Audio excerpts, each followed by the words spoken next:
Europe point, the ones who are here personally and the others who follow us online, the YouTube channel of our representation office, and you can follow the discussion in English. On the Facebook site, you can listen to the Hungarian channel. We are going to have a very rich program.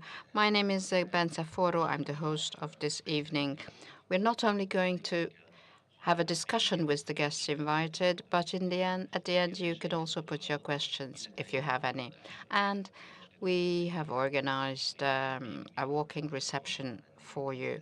Before introducing my guests, I would like to ask Andrea Löwei, the head of the Contact Bureau of the European Parliament in Hungary.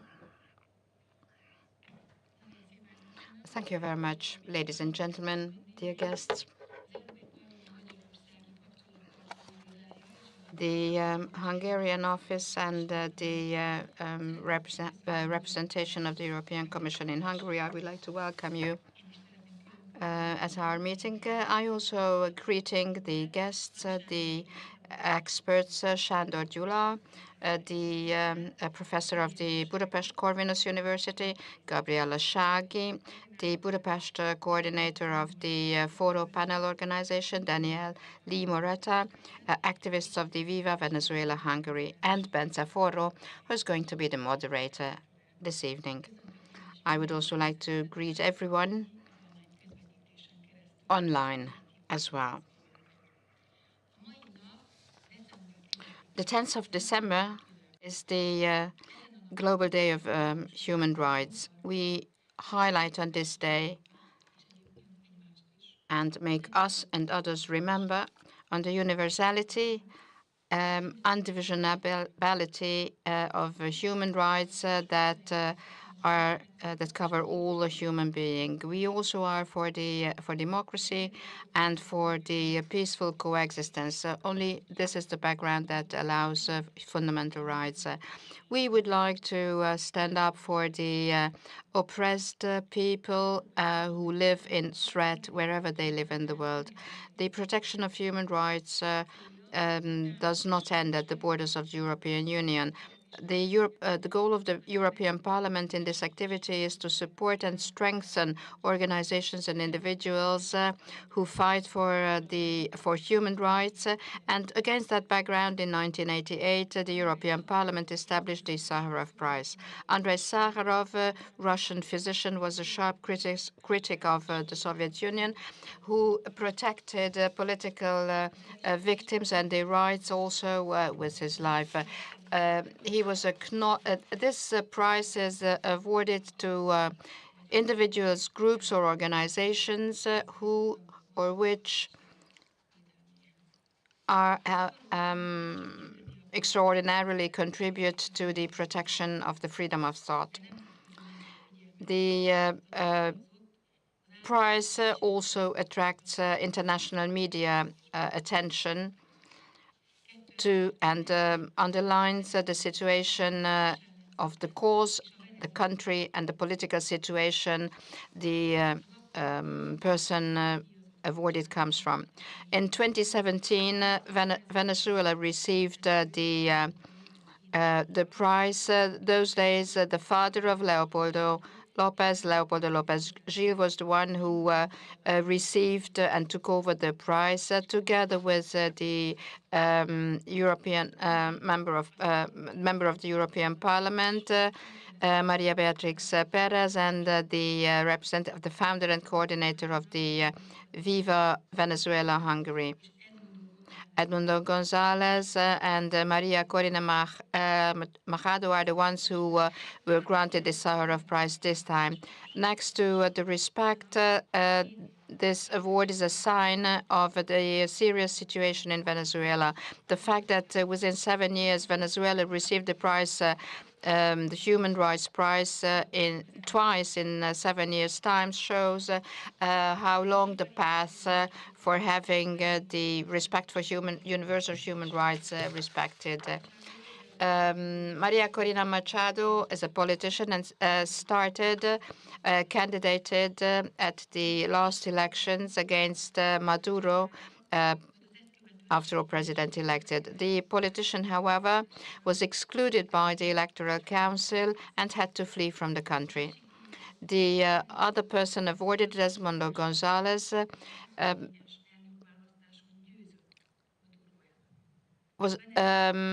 won the elections according to official resources in 2024 against Nicolás Maduro, but the government of Venezuela issued an arrest warrant against him, and González had to flee to Spain. Roberta Metsola, a president of the EP, said that the two persons made efforts for the fair, free, and peaceful change of political power for the benefit of millions in Venezuela, and this is what the European Parliament esteems. He stood up for justice, democracy, and the rule of law. On the 19th of September 2024, the European Parliament was declared that the the election fraud in Venezuela has to be condemned. The democratic opposition, the Venezuelan people and civil society have been subject to serious breaches of human rights law. The Maduro government was called up to start with the democratic transformation of the country by latest 10th of January 2025 to restore the democracy and the freedom, the rule of law. At the moment, we are looking forward to get an insight into the political situation of the country, the economic, social, or political changes to be expected. The European Parliament supports the Venezuelan people in its freedom fight and the fight for future. We're sure that Venezuelan democracy will win in the end, said President Metsola on the 24th of October and the parliamentary and the plenary of the parliament. May I wish you, with these thoughts, all the best and thoughtful moments on the day of universal global human rights. Thank you. Köszönjük szépen Lövé Andreának. Thank you very much, Andrea Löwy. Indeed, before this discussion, which is going to give us thoughtful insights, I forgot to tell you something, that we also have prepared a concert for you, Anna Maria Kovács and Wilfredo Solorzano. I already introduced our guests to you, but we will do it again. And I would also like to introduce Sándor Nagy, professor of the Corvinus University. He would also like to say some introductory words to you before we start.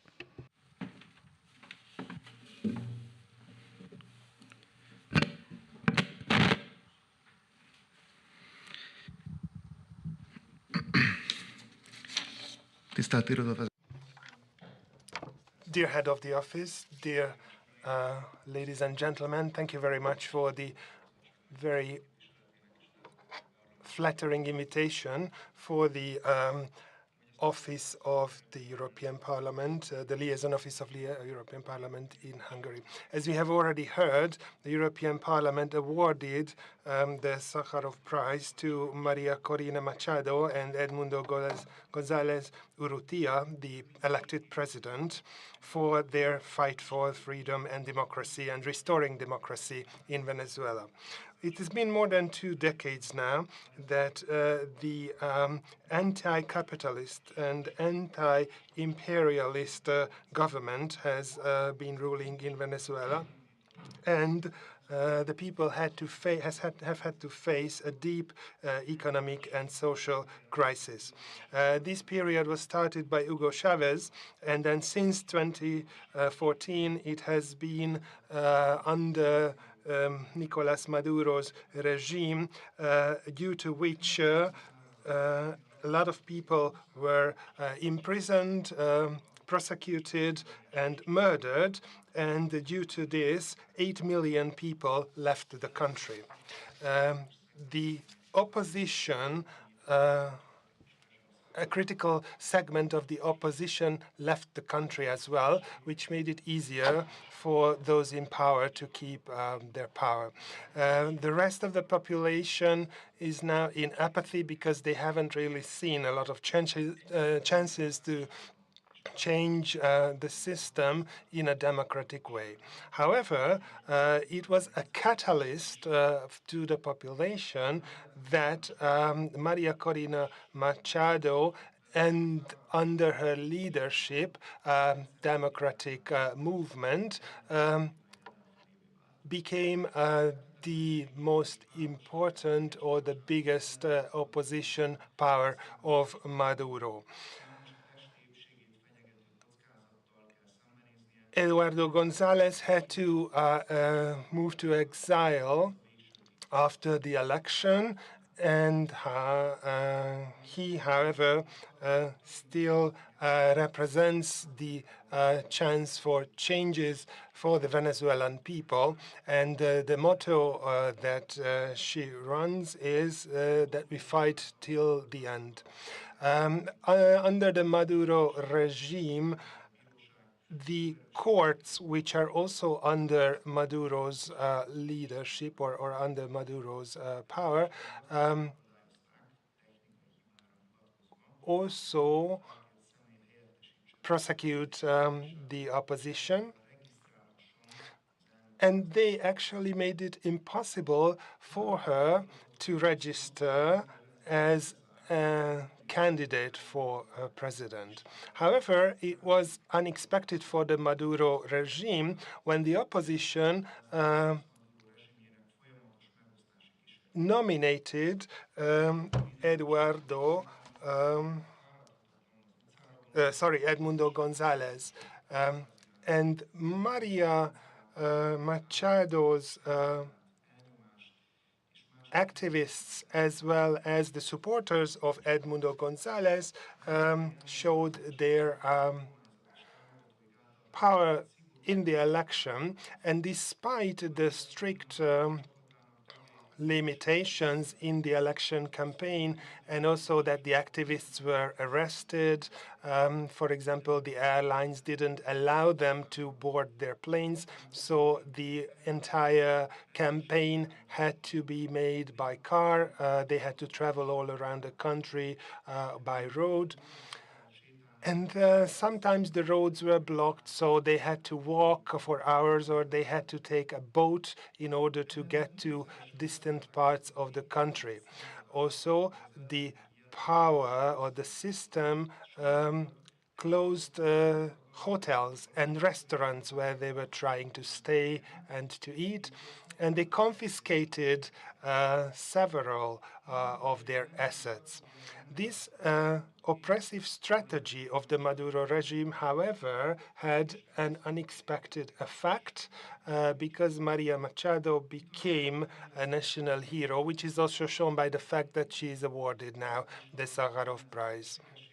Under her leadership, the opposition grew stronger, and eventually Edmundo González received 2/3 of the votes, even though in the end Maduro and his regime cheated the results. After the election victory, Maduro allowed the democratically elected president, Edmundo González, to leave the country and to go to Spain. But at the same time, the Venezuelan authorities issued an arrest warrant against María Corina Machado, who is now in an undisclosed location, but she has not left the country. Recently, there have been several events organized by politicians, activists, and they want to raise awareness all over the world in order to put pressure on the Venezuelan government.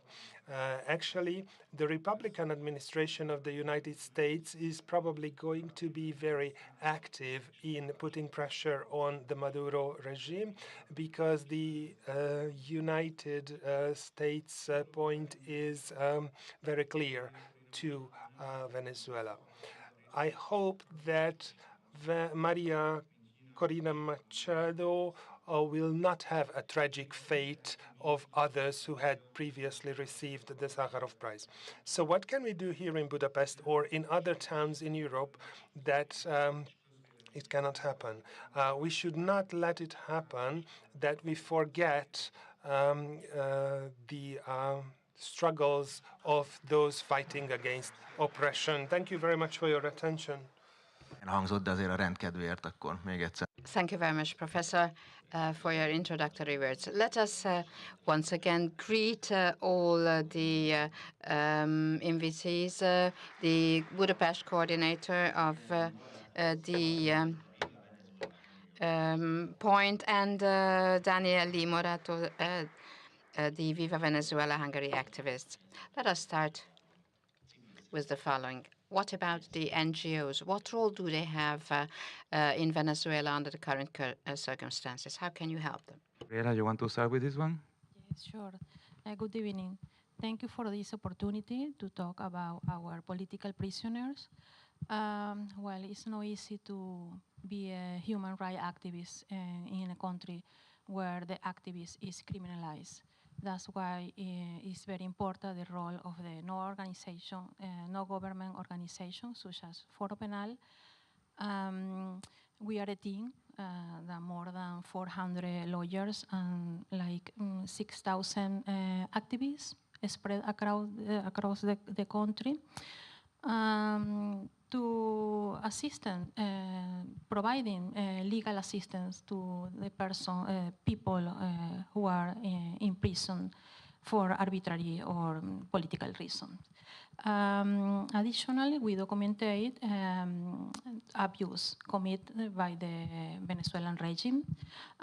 We publish a list of all political prisoners in Venezuela, and this is very important because this list goes to the OEA and UN to be verified and certified.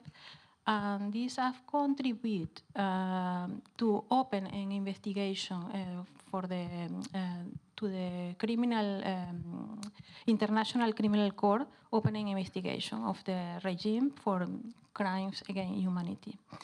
As today, I have the figures. As today, the number of political prisoners in Venezuela is 1,905 people. Among them are 660 men, 245 women, and 42 teenagers, minors. They remain detained right now. But we want to differentiate two groups before the election, presidential election, with the 305 political prisoners, and the second group is after the president elections. That is the amount of 1,905 people arrested. This is the largest.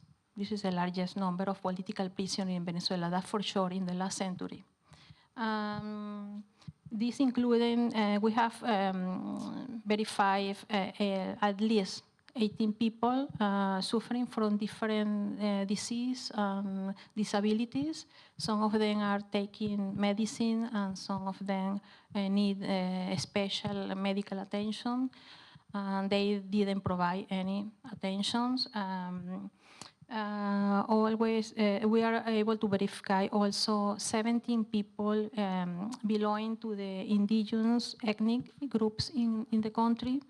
158 are political leaders.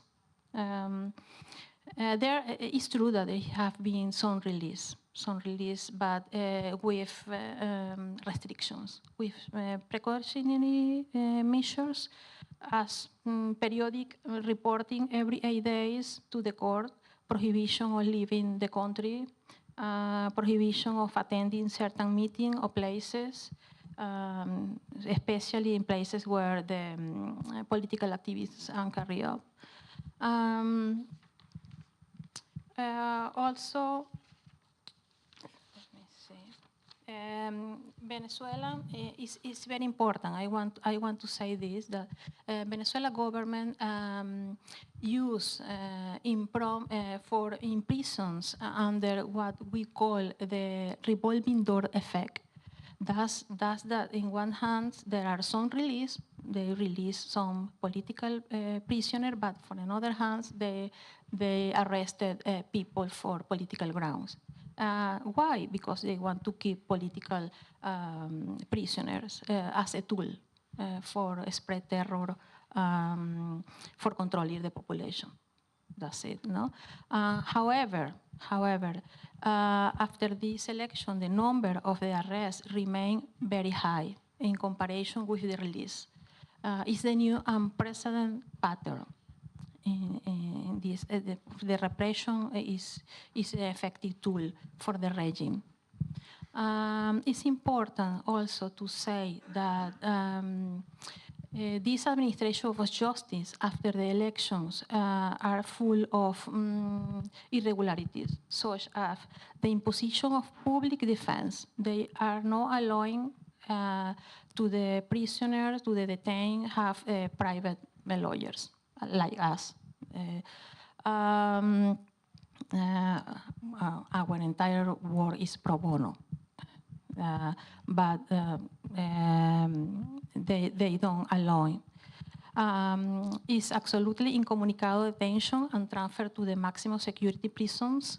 The constitutional right of presumption of innocence is clearly violated. It's in our constitution. We all are innocent until proven guilty. Most of the detained are not formally prosecuted.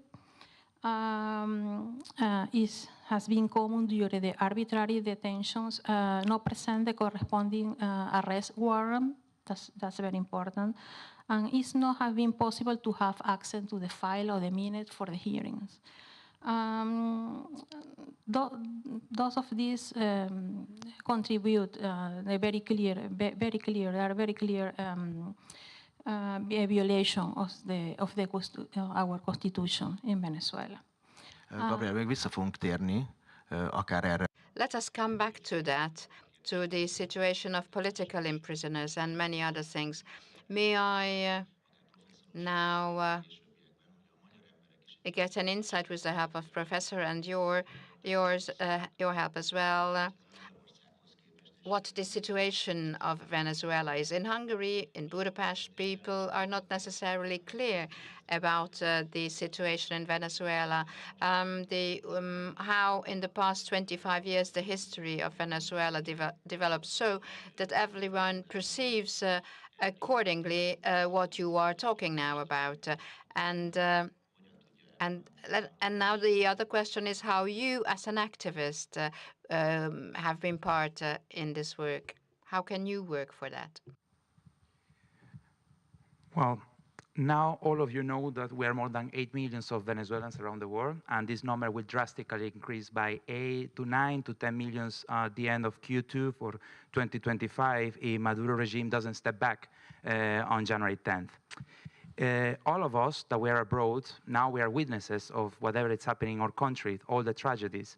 All of us, we have suffered in our body the damage of not eating. All of us, we know what is happening, what is meaning to go to the bed without having eaten during the whole day, because it's what is happening in our country. We are talking that in Venezuela, more than 82% of the population is under extreme poverty. We have 65% of childhood malnutrition. That is what's happening. And we need to be, as an activists, we need to spread the voice of what's happening in Venezuela, on how the human rights has been violated continuously. Because all of us, we have a relative that died just because the healthcare system failure. We have relatives that died because there was no treatment for cancer patients. Those that have suffered from kidney failures, there is no dialysis center in our country. I lost my father for this, and as an example, and that's why we need to spread all this communication. Here in Europe, we have a very good example.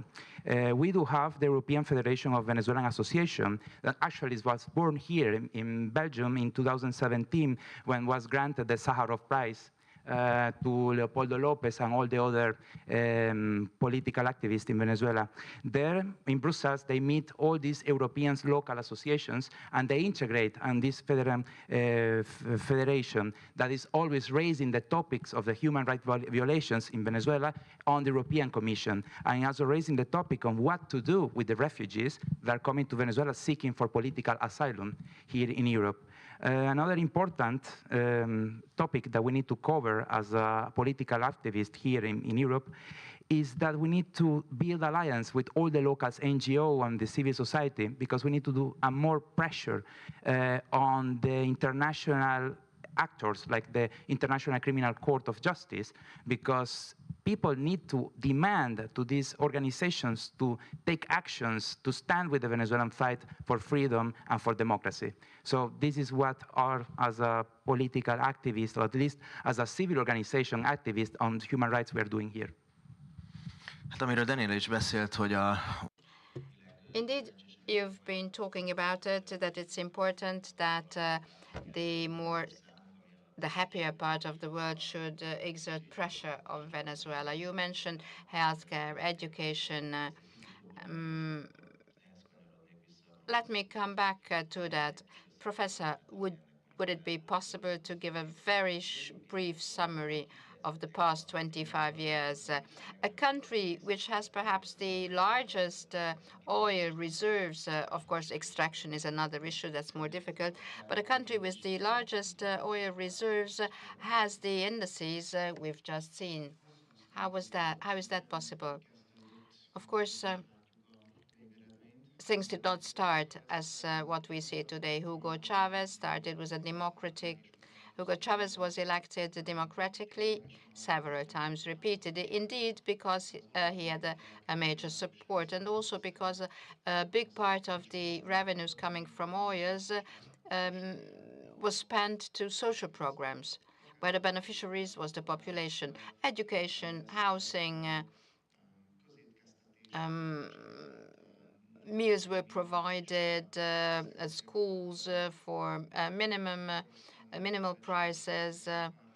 Indeed, we would say ridiculous prices. Ridiculous prices were given to petrol as well, because simply they could afford it.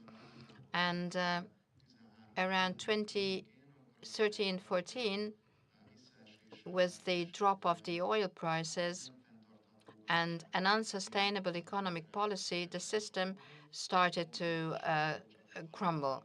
And with the death of Hugo Chavez and with the takeover of power of Maduro. Maduro, well, we can say, was first and last elected in 2014 in more or less free and fair elections. Later, this was not fair, and the elections were not fair and free at all. In the end, any decision is taken by Maduro's people. It's a Stalinist method. So the one who decides on the winner is not those who vote, but the ones who count the votes. So that's how we see this oppressive system emerge. Nothing is important, only the fact that the politicians on top and their friends should live well, have the couple of $1 million every year. And that's how this country, indeed having the largest oil reserves in the world, got into a situation like that.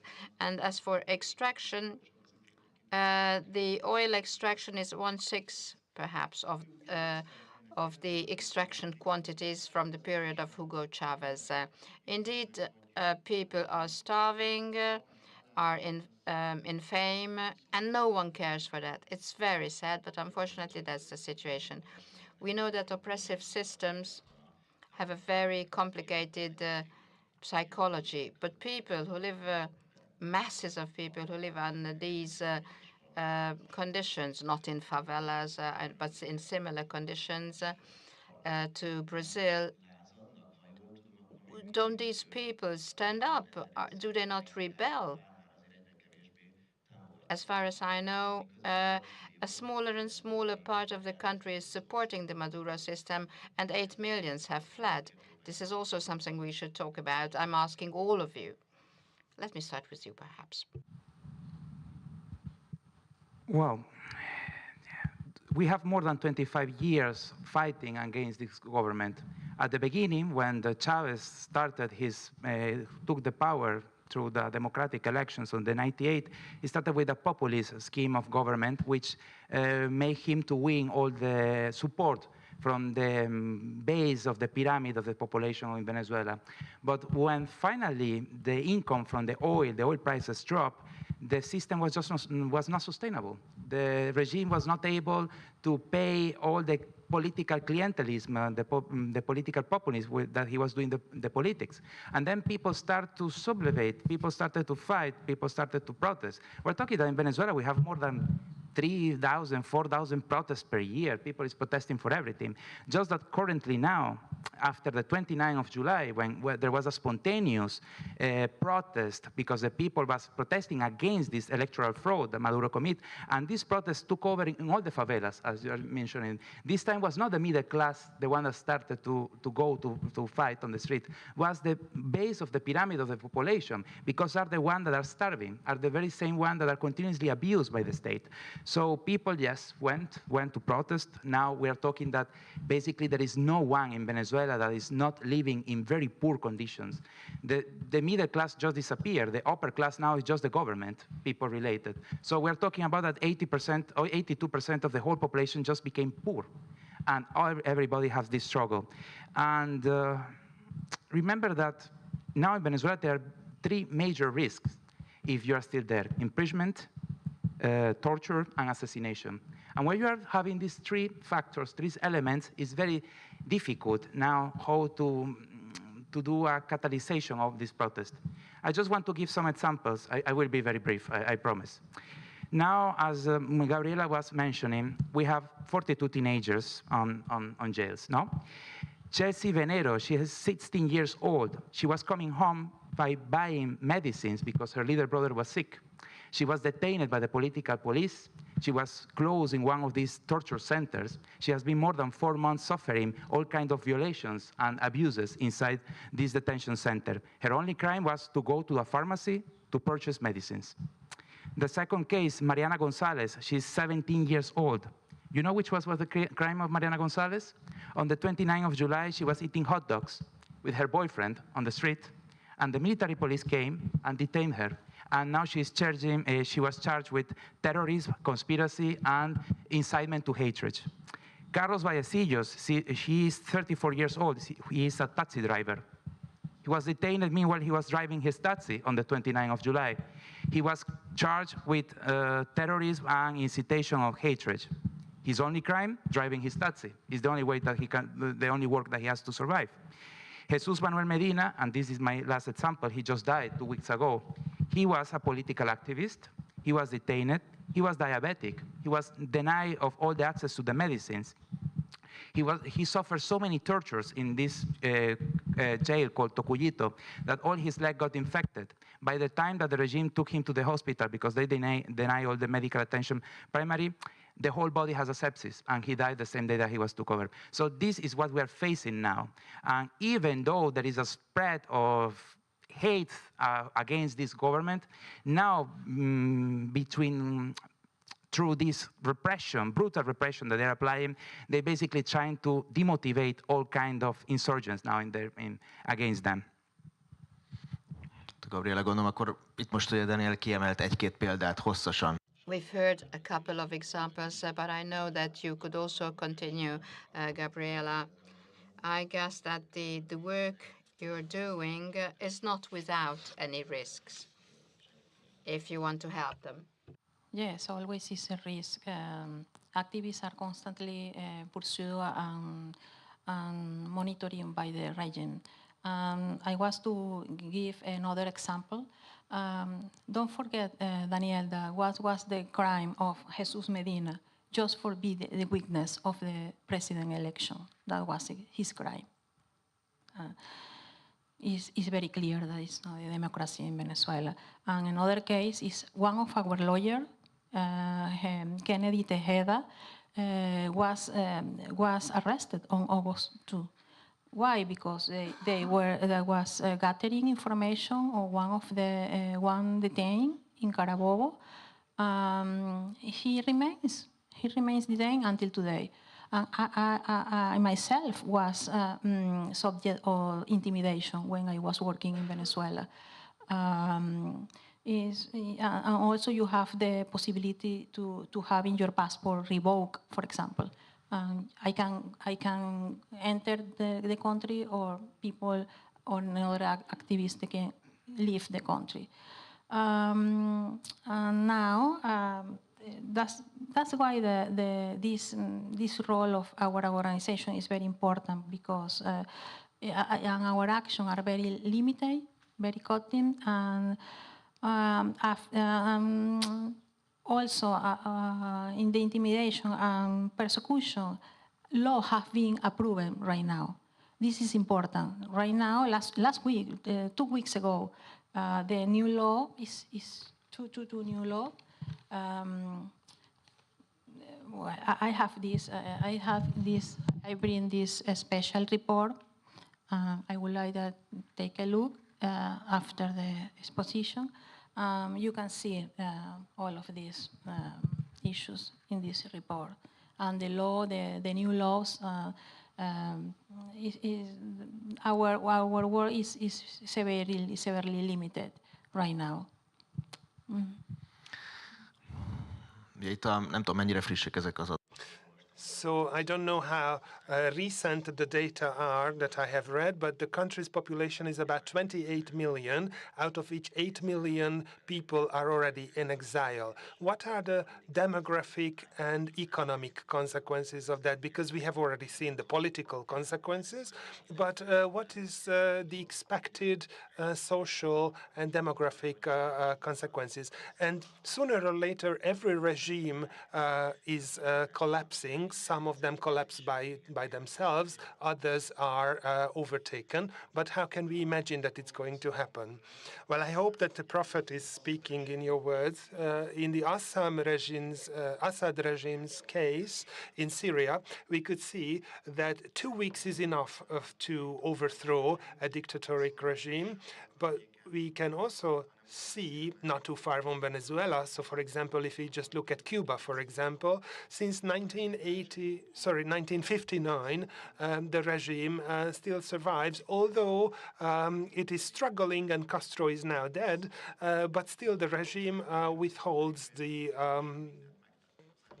everything, even though the Americans have done a lot in order to overthrow the Cuban regime, but somehow the Cubans survive.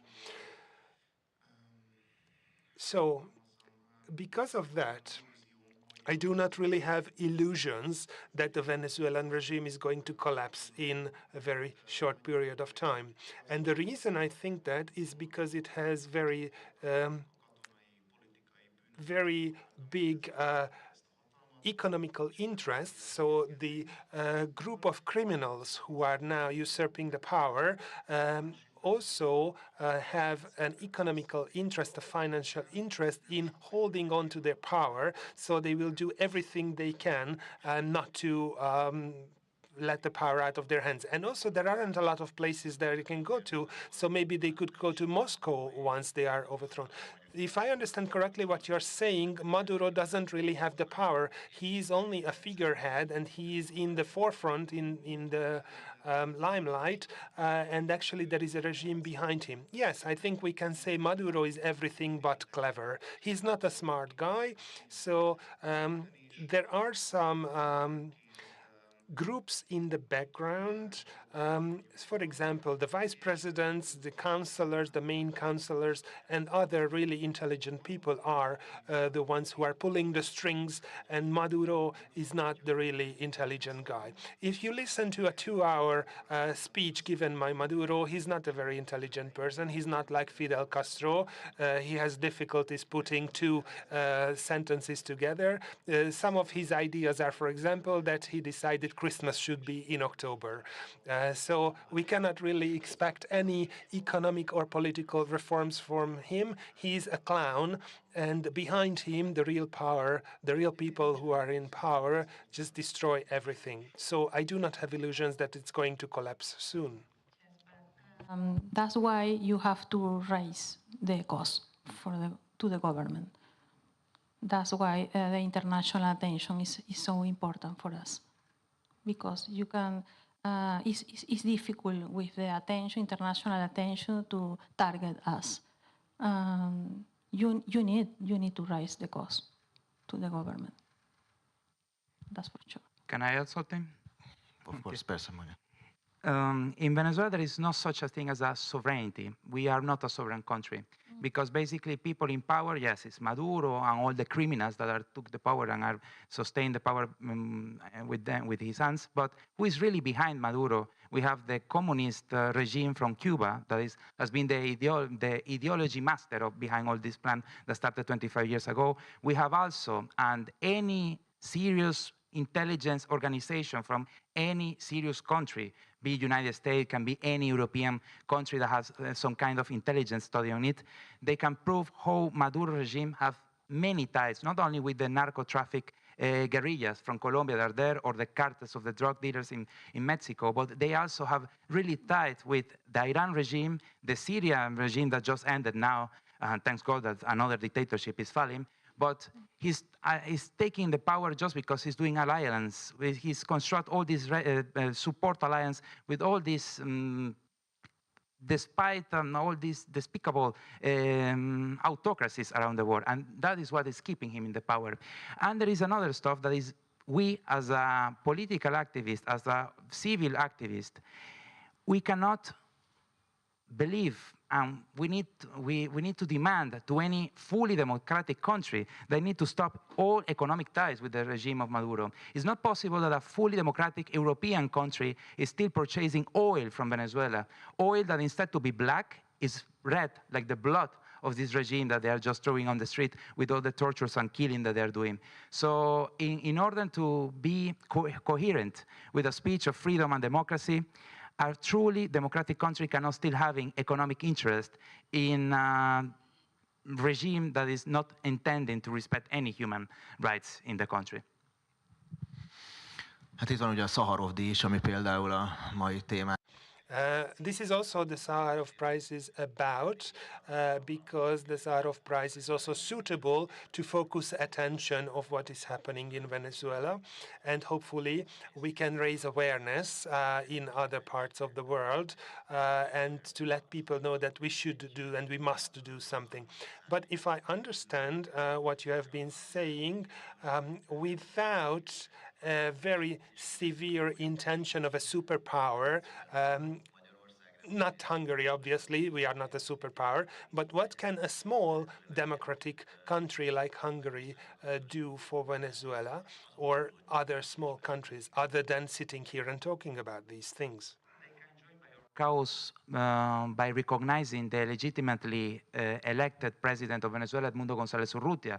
This is the first step on support the democratic transition in Venezuela. We just saw the declaration of Josep Borrell today saying that the European Union cannot recognize Edmundo González Urrutia because this is a task that is coming from each of the countries that are part of the European Union. Well, a country like Hungary, a fully democratic country as Hungary, they can do the first step by recognizing the legitimately elected president. The María Corina Machado and Edmundo González Urrutia give all the proof of the elections, that how Edmundo won the elections. So the world knows that now that we vote, 7.3 million of Venezuelans went to vote. The one that we are abroad, we was denied the right of voting because Maduro knows that otherwise he will get 8 million against him. So even though on these circumstances of oppressions in Venezuela, 7.3 million of people went and vote.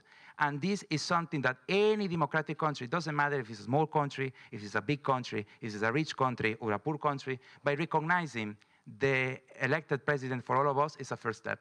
The second, stop all kind of economic interest with the regime, because we cannot speak about human rights from one side, meanwhile the same human rights are getting a backseat in front of the economic interest. That's from my point of view. I don't know whether you have your thoughts on this, Sándor or Gabir. Igen, ha megengeditek, ugye amit mondott Daniel, annak sajnos ellentmond. Well, unfortunately, what Daniel has said is against what the Biden administration did in 2023, because the Biden administration believed what Maduro promised. And we can laugh now because it was ridiculous. So anyhow, Maduro promised that there will be free and fair elections, and the winner of the election can take the power.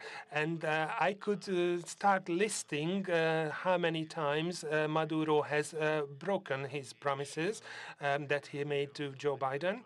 And the American oil company, which started extraction in the Venezuelan waters, is still in operation and still extracting oil from Venezuela. So yes, we can talk about human rights, while on the right, on the left we are talking about human rights, and then with my right hand we trade with oil.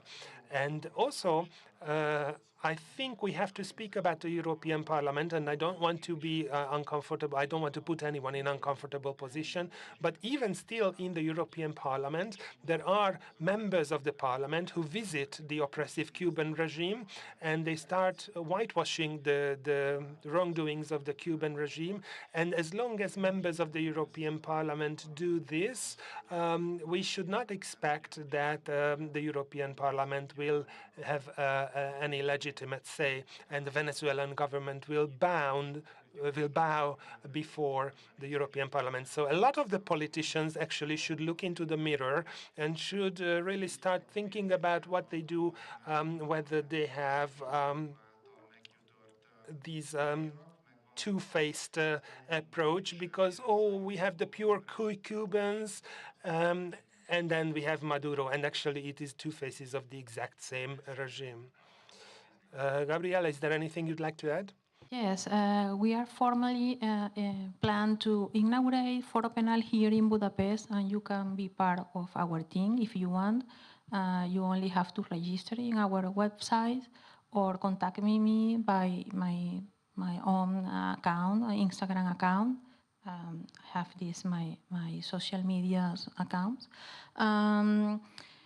Supporting activities that takes in Venezuela. We are supporting here in Budapest activities to make the situation of our political prisoner visible. Events like this in churches, universities, etc. Our objective is very clear. It's beyond the supporting legal assistance to the detained, is try to stop the detention, arbitrary detentions. Our demanding is very clear. Release all the political prisoners in Venezuela without restrictions. That's our demand. You can support us. You can support, follow us in our social media and like and reposting our information That's very important. The international attention is very important in these democratic countries. És mit tehet az a 8 millió venezuelai? And then what can the 8 million Venezuelan do who have left the country? How do they live now? Well, not everybody, because María Corina Machado is still in Venezuela, and she tries to remain in hiding because she received several threats. But Edmundo González now lives in Spain, and he has the political refugee status. Obviously, these are the two most important figures, but now there are other 8 million people, which is quite a significant force. But what can they do? What do we know about how they live? About how they live, well, basically there are 8 million in all the 5 continents. The ones that are more in danger are the ones that migrate in the same Latin America. They are exposed to human trafficking. They are exposed to any kind of deplorable working conditions. They have been suffering xenophobic and rejections wherever they're going, because South America is still a region in development. We are still a very poor region, and any country in South America is prepared to absorb 1.7, 1 million, 1.2 million of immigrants. The Venezuelans, wherever they're going, they're collapsing the public services, but not because we want, because no one wants to leave Venezuela. Until early 2000, Venezuela was still a country that was receiving immigrants from every part in the world. As you know, there used to be a huge Hungarian community there. There are many Europeans that went to Venezuela and make it their own home. But now with this regime, we're talking that everybody's leaving, and this is something new. It's a new trauma for our society, because we never went out from our country. And the conditions from all the Venezuelans in South America are very critical. What we can do, well, there are many NGOs all around the region. I can talk about 3 or 4 in Peru, that they are working on the integration of the Venezuelan, on the legal regularization of these migrants, to make them have all the documents to work and be and do not fall on the hand of the human traffickers. That is something that's continuously happening. We cannot go back home. Basically, people that now is going back home is suffering all kind of discrimination by the police in the borders. Many of people is denied to have a passport to go back to Venezuela. People is arriving back home and is getting deported from their home country. This is such a nonsense that there are some people that is tired of being abroad, then going back to Venezuela, and the same regime is deporting them, so not allowing them to go back to their home country. So this is what is happening. And I think that we need more NGOs to work on the process of integration, because even if Maduro regime falls on 10 of January, that is what we, with all the heart, we are expecting on it, many of those Venezuelan migrants, they are not going back home. And we need to provide for them a way for them to integrate to all the countries. We are doing the same here in Hungary. We have a civil association that is looking and is working on the integration of the Venezuelan diaspora here, to find their own way to integrate to the Hungarian culture, to understand how the country is living, how to find a job here, and many other activities. And I think that is a good example to replicate all around the world now regarding our diaspora. Még annyit, hogy ugye nem I would like to add that it also matters which country we talk about, because in Colombia, for example, there are nearly 3 million Venezuelan. In Peru, that's why Daniel mentioned it, because there are 1.5 million Venezuelan. There are hundreds of thousands in the United States, also in Spain. And especially in the Hispanic countries, it is much easier for them, and even in the United States, it is easier for them from the linguistic point of view to integrate. But what can they do? Well, they can do that they vote for the party that stands up against their home regime. That's because they cannot vote in Venezuela anymore. That's right. The Maduro regime had 2 strategies. One is that they specifically shut down the consul service. So if somebody's passport expired or somebody had a child born in another country, they did not receive a new passport, they did not receive a new ID, so they couldn't prove who they were, that they were Venezuelan citizens. And for example, the children of Venezuelans who were born in other countries were not recognized as Venezuelan citizens. They did not receive Venezuelan identity. So for example, in Colombia, it was introduced several years ago that official documents were given to Venezuelan refugees. They were given education, free health care. And also, we can say a lot of negative things about healthcare system in Hungary.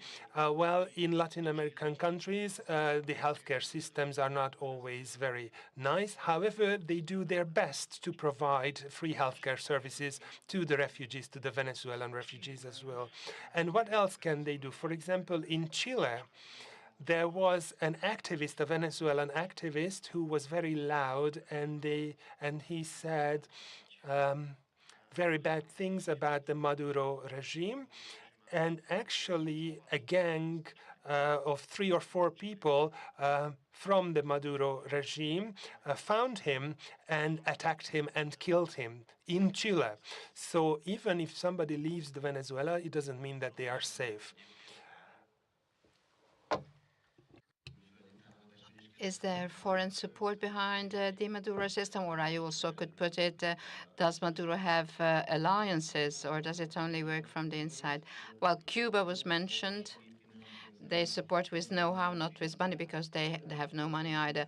But they have the knowledge of sustaining a system in a clever manner. And you mentioned Iran, Syria, but Turkey, China, Russia are also countries they make business with, or the Arabic countries.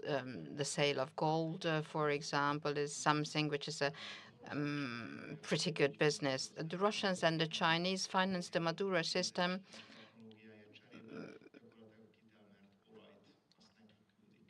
with providing money and technology, and in return they receive oil.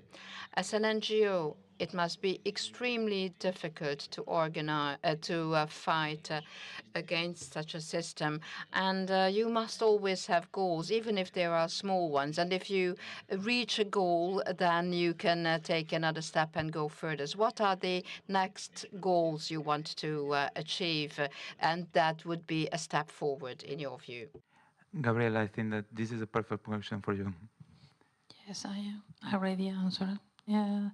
The relief of all political prisoners in Venezuela.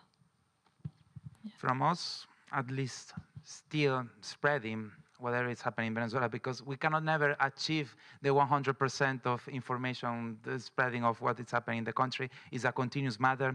We need to continue to find spaces to talk in university, in forums, in panels like this, to continue acknowledging the world, what is happening in their country, because it's a never-ending story.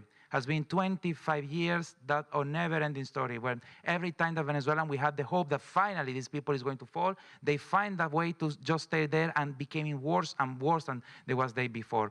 So we have a lot of work to do by documenting, by creating all this information diffusion, and to be active on these changes. And we also need to achieve to have more influence on the politics in the countries where we are, not by just voting, as Shandor was giving an example, like in Venezuela, how the Cuban vote and the Venezuelan vote is very important for Republicans or Democrats party all across the US. But even here, we need to find the way to speak with those old government and all those parliamentarians who was mentioning that are still going to regimes like Cuba or like Venezuela or like Nicaragua, and they're just pretending that everything is normal there.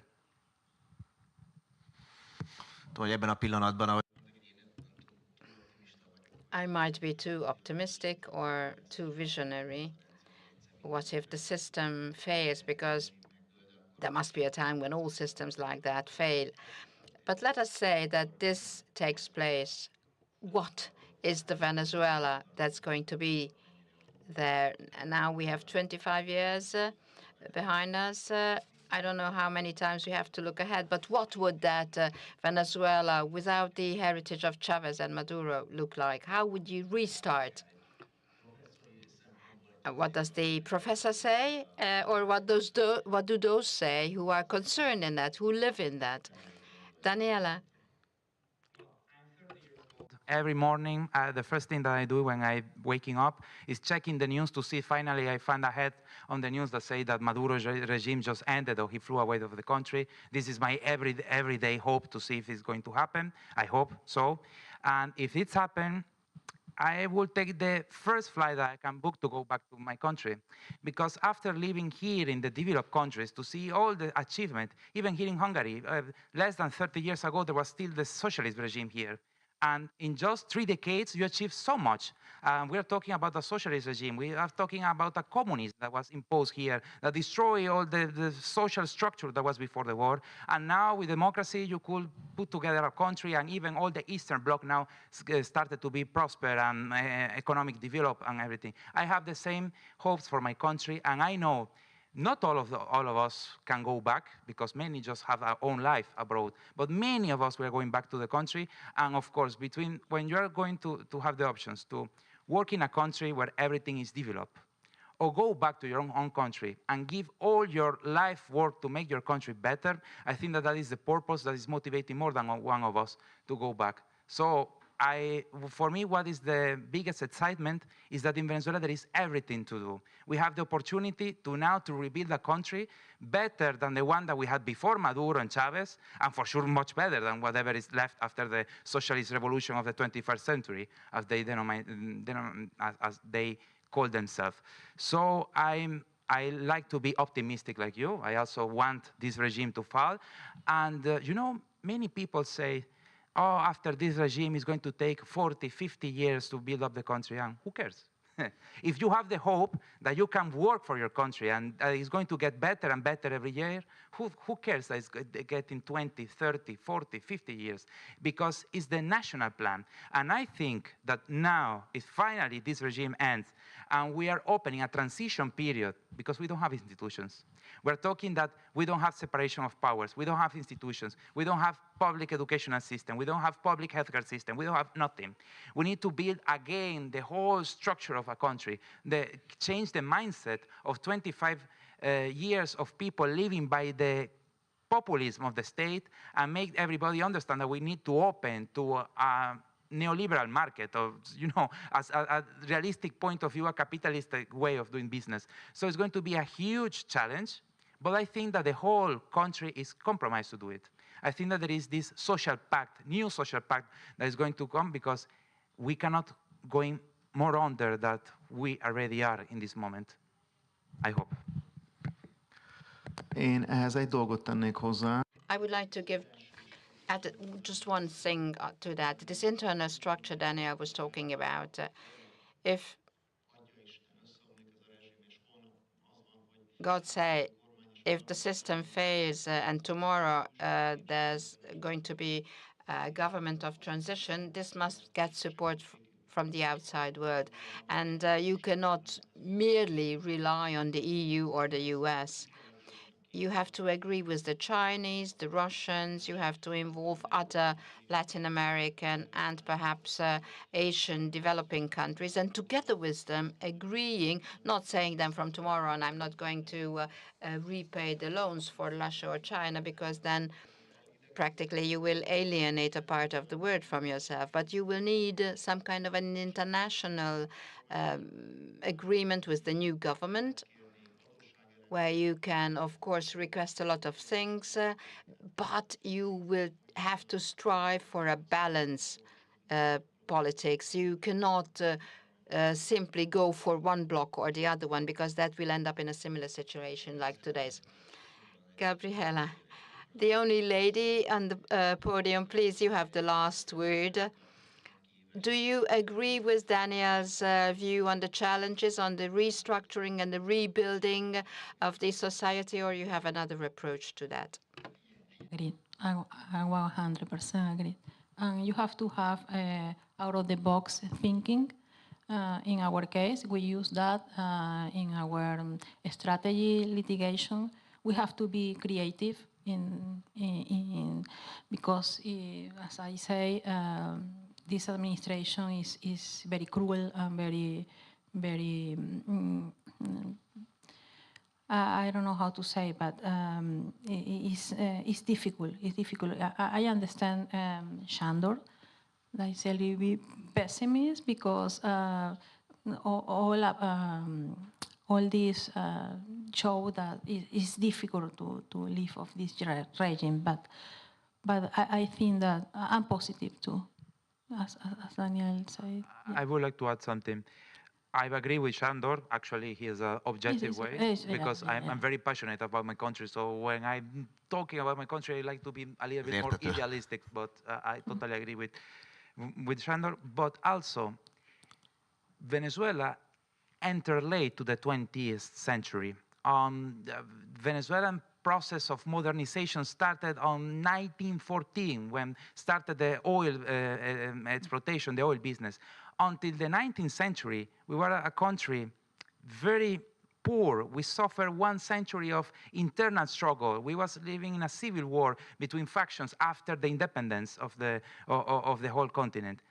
But when we started the oil business, we were a country basically analphabetical. And in less than 50 years, we became the most developed country in the whole region. We was basically the example and the rule of model for follow for the whole South America. We had the democracy, the only stable democracy in the whole region during the more than 40 years. Meanwhile, in Argentina, in Chile, in Uruguay, they had the military regimes. In Brazil, they also had another military dictatorship. In Bolivia, there was like a coup every month. We had the only stable democracy, because Colombia has also a very stable democracy, but they have the guerrilla and they have their own internal civil war. Venezuela was a very pacific and developed country and achieved that in less than 50 years. It's true that we have many international actors now behind the scenes, especially regimes like the Chinese one, or other interests, and Russia, and even the United States. We know that there is a huge agenda behind, but I don't lose the hope, because sorting these huge challenges that we have, especially in the geopolitical, I'm very confident about my people and how we will sort of the way to put together a new path for the country and take back all the time that we have been lost for this 25 years of period of the Chavez regime. Hát nagyon szépen köszönöm ezt az izgalmas és sokszor. Thank you very much for this highly exciting and often heartbreaking discussion. You helped us a lot to have a better understanding of Venezuela and the people in Venezuela from Budapest too. Thank you very much for coming. Most pedig egyébként akkor önök. And now, ladies and gentlemen, the floor is yours.